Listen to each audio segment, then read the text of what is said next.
Sean ustedes bienvenidos y bienvenidas porque continuamos en estos diálogos breves pero necesarios, aprovechando la contingencia del Congreso Futuro 2022, aprender a convivir para conocer más de las experiencias, la trayectoria y las visiones que tienen expertos nacionales y extranjeros sobre distintas materias. Y en el día de hoy vamos a hablar de educación, nada menos que con una premio nacional, con la doctora y profesora Nolfa Ibáñez Salgado. ¿Cómo está, profesora? Muy bien, muchísimas gracias por la invitación. Vamos a aprovechar al máximo los minutos, es el intento al menos que vamos a hacer para conocer más acerca de usted y sus visiones respecto al ámbito de la educación académica, educadora diferencial, investigadora chilena, que es la primera educadora diferencial, de hecho, en recibir el Premio Nacional de Ciencias de la Educación. Esto fue en el año 2021 y es profesora investigadora de la Universidad Metropolitana de Ciencias de la Educación, aunque retirada, pero muy querida, por supuesto, en esa casa de estudios. Profesora, la educación, digámoslo, de plano, no es que la esté pasando muy bien en pandemia, seamos honestos. Hay otras áreas también como vivienda, emprendimiento, con lo económico, qué decir, género, sin comentarios, con el retroceso que se ha dado en cuanto a derechos, a capacidades, y el aumento de los casos de violencia doméstica también, sin comentarios. Pero educación particularmente se ha visto perjudicada, como había en la pandemia, debido a que se ha desnudado, como ha ocurrido una vez más, les decía en otras áreas, las brechas que tenemos como sociedad en el plano educativo. En cuanto a acceso, por ejemplo, de conectividad, han quedado muchas falencias en evidencia. ¿Cuál es la lectura que hace sobre lo mal que lo ha pasado el tema de la educación, pese, ojo, al esfuerzo que han hecho los profesionales docentes por tratar de minimizar el impacto de la pandemia? Bueno, la verdad es que la educación lo está pasando mal hace mucho tiempo, desde mucho antes de la pandemia. Tenemos una educación anacrónica, no coherente ni compatible con lo que la sociedad requiere o va a requerir en el futuro. Así es que esto ha acentuado ese problema. Tenemos un problema estructural en nuestra educación, a mi juicio. No conozco a ninguna persona cercana al ámbito educacional en términos de expertise o de conocimiento que esté súper contenta por el tipo de educación que tenemos, por el lineamiento de la política pública, por lo que efectivamente se hace. La verdad es que necesitamos un cambio y esta pandemia podría ser una oportunidad. Estamos en un momento en el país en que tenemos inicio, o al menos esperanza de inicio de cambio importante. Y yo pienso que la pandemia tuvo un lado bueno dentro de todo lo malo y lo terrible que ha sido para todos nosotros, que es la visibilización de la importancia que tienen las y los profesores en un país donde no se ha relevado su importancia, por el contrario, como se sobreenfatiza el control y la rendición de cuentas, eso ha hecho que los profesores tengan que preocuparse de aspectos administrativos mucho más allá de lo prudente, y este énfasis en el control y la rendición de cuentas ha hecho que se conviertan en un fin en sí mismos. Y eso es como una navaja suiza, ¿no? Terminan haciendo muchas funciones que desvirtúa el sentido pedagógico de la educación.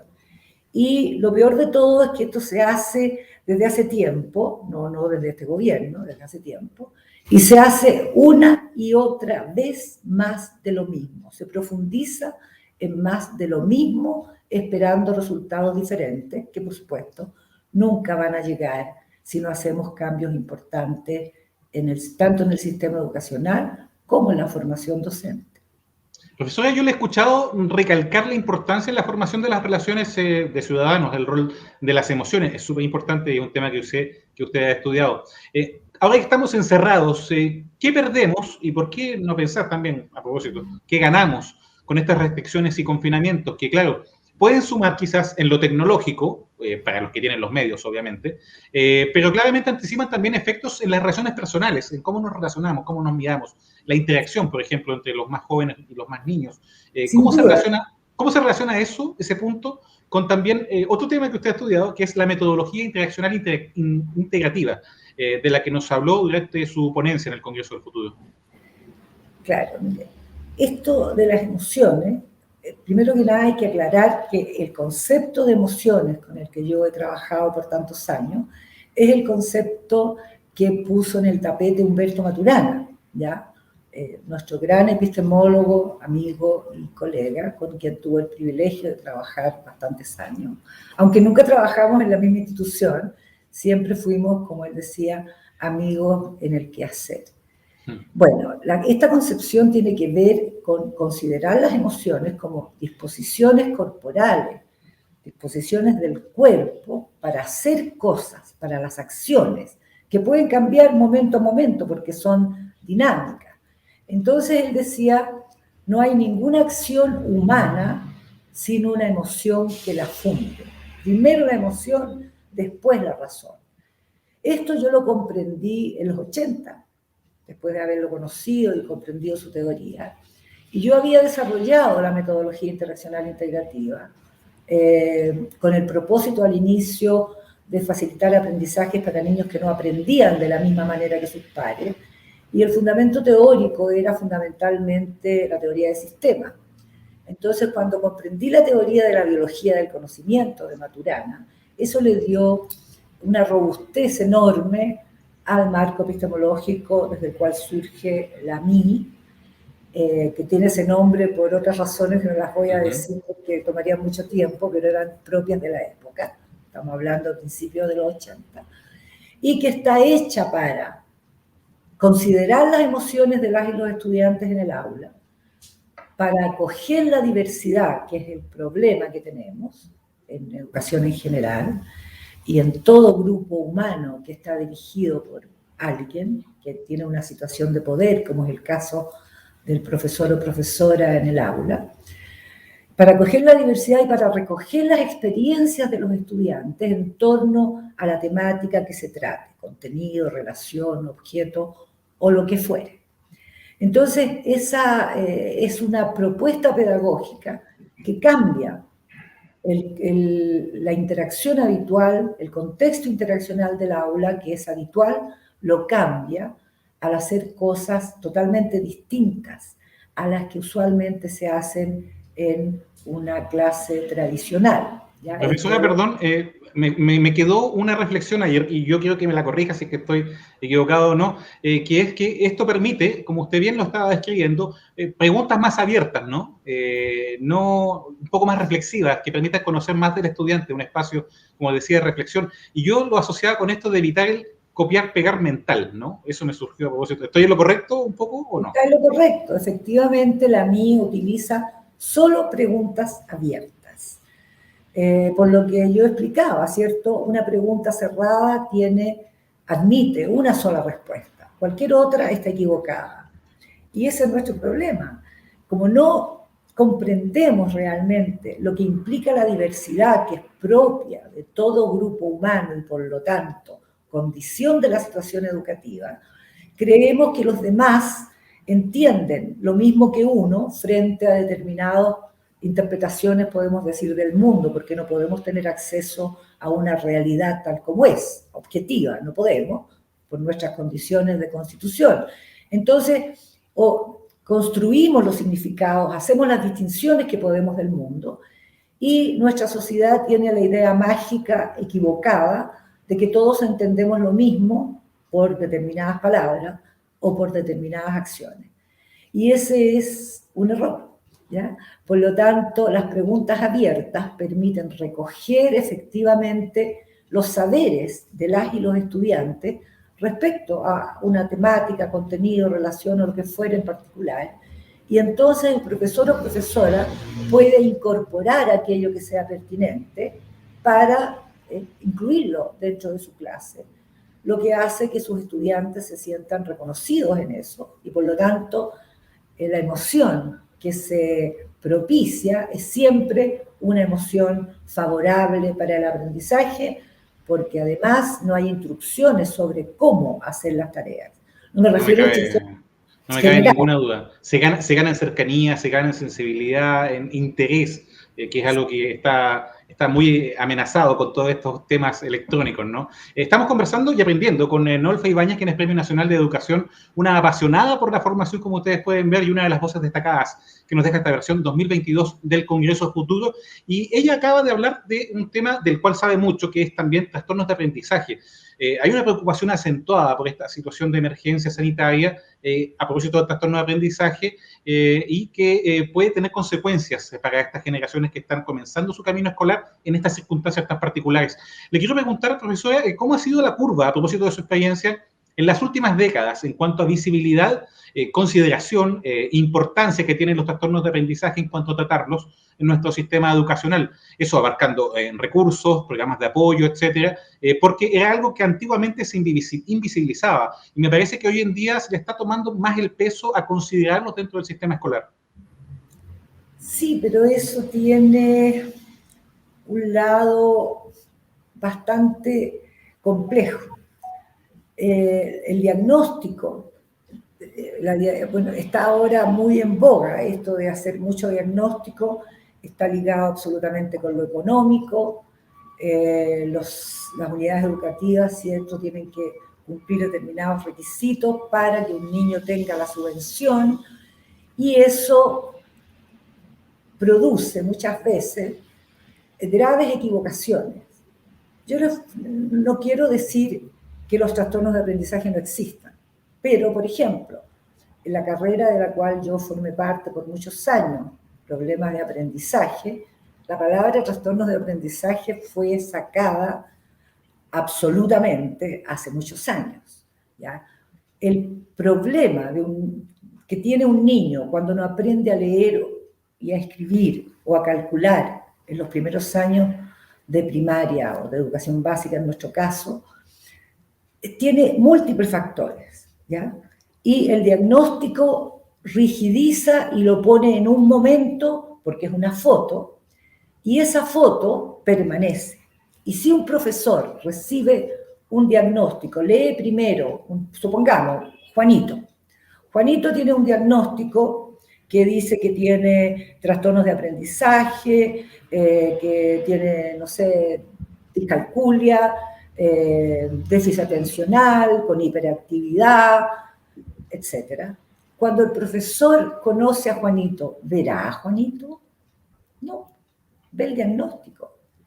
El diagnóstico tiene una cantidad de dificultades que hemos tratado en la formación de profesores especialistas en problemas de aprendizaje de recalcar. El diagnóstico es una foto y depende de la corriente epistemológica, teórica, que el evaluador mantenga. Y la mayoría, o sea, creo que, para hacer corto el tiempo, en mi larga trayectoria he conocido a 3 niños que tenían efectivamente una dislexia, un problema serio de aprendizaje. 3 de cientos. Y en muchos casos pude demostrar con muchos niños que el problema era un problema de metodología, de interacción en la clase, de relación con el profesor, de entendimiento de la diversidad. Que cuando uno lograba, ¿cierto?, acoger esa diversidad como legítima y partía de ahí para el aprendizaje que era a continuación, bueno, desaparecían los problemas de aprendizaje, los llamados trastornos, desaparecía el déficit atencional, que, como usted sabe, es un diagnóstico neurológico que no tiene signos neurológicos, sino algunos blandos, obviamente, y que tiene que ver y que refiere al comportamiento del niño o de la niña. Claramente hay un tema de enfoque, como social. Tiene que ver con la interacción. Es ahí donde yo pienso que ojalá las y los investigadores jóvenes en educación, no sobre educación, sino en educación, pudieran poner su foco de atención. Ya que hablamos también de la diversidad, yo quería tocar el punto de la interculturalidad, de la migración, está el tema de los pueblos originarios, pero ya que lo tocamos de alguna forma también, quería terminar con una consulta que es de muy común discusión entre la ciudadanía, que tiene que ver con la malla escolar, tanto la primaria como la secundaria especialmente. Como educadora no puedo dejar de preguntarle, por ejemplo, con temas para nosotros que nos movemos en un entorno más parlamentario de educación cívica, que nos reclama permanentemente, que pareciera no estar, está, pero pareciera no estar.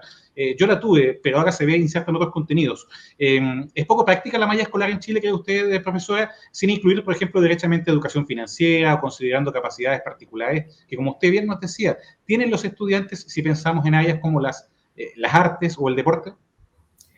Bueno, nuestro currículo estandarizado está sobredimensionado, desarticulado y por lo tanto descontextualizado en relación al mundo de vida de las y los estudiantes. Yo no creo que debiésemos preocuparnos de determinadas materias o contenidos particulares para integrar al currículum o para sacar del currículum, sino que tendríamos que preocuparnos de un currículum que efectivamente responda a las necesidades actuales y futuras de la sociedad. Esto es, de formar personas reflexivas, críticas, autónomas en la resolución de problemas, solidarias, respetuosas del medio ambiente, que comprendan la diversidad, que acojan al otro diferente. Y eso se hace en cualquier asignatura, pero el foco del currículum debe estar ahí. Y en este momento, el foco del currículum es formar personas para el mercado laboral, más que formar personas para la reflexión. Si queremos tener excelentes científicos, excelentes artistas, excelentes deportistas, pensadores, etcétera, tenemos que preocuparnos de la educación. Y volviendo a algo que me preguntó antes y no le respondí, en este momento creo yo que vuelven a la presencialidad los niños pequeños.